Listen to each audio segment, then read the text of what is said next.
మన ప్రభువును రక్షకుడును పరిశుద్ధుడైన యేసుక్రీస్తు ప్రభుల వారి పరిశుద్ధ నామమున ప్రియమైన మీ అందరికి ఉదయకాల శుభములు.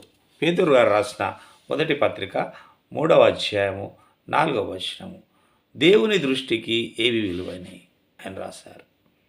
సాధువైనట్టు పృథువినైనట్టు గుణమును అక్షయాంకారం గల మీ హృదయపు అంతరంగ స్వభావమును మీకు అలంకారముగా ఉండవలెను. అది దేవుని దృష్టికి విలువైనది, దేవుని దృష్టికి మిగుల విలువైనది. సాధువైనట్టు మృదువైనట్టు గుణమును అంటున్నాడు. ఈ రెండు గుణ లక్షణాలు అవి ఎలా ఉండాలంటే, మరి అక్షయాలంకారం గల మీ హృదయపు అంతరంగ స్వభావమును మీకు అలంకారంగా ఉంటుంది. ఎప్పుడూ తుడిచిపోని మానిపోని అలంకారం. బాహ్యంగా మనం చాలా అలంకరించుకుంటాం, అది కాదు. అక్షయాలంకారం గల మీ హృదయపు అంతరంగ స్వభావము, మీ అంతరంగ స్వభావములో అటువంటి అలంకారం ఉండాలి. వాటిలో ఏముండాలి?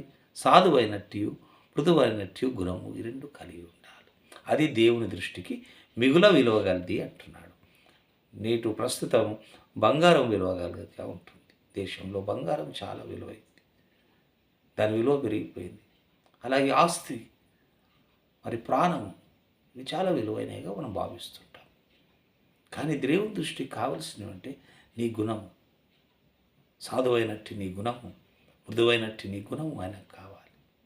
నీవు అర్పించే కానుకలు కాదు, నువ్వు సమర్పించే కానుకలు కాదు, వాటికంటే విలువైన ఈ గుణ లక్షణాలు నీవు కలిగి ఉండాలని, ఈ హృదయం నాకు అక్షయాలంకారంగా ఉండాలని దేవుడు నీ నుండి, నా నుండి, మన నుండి కోరుచున్నాడు.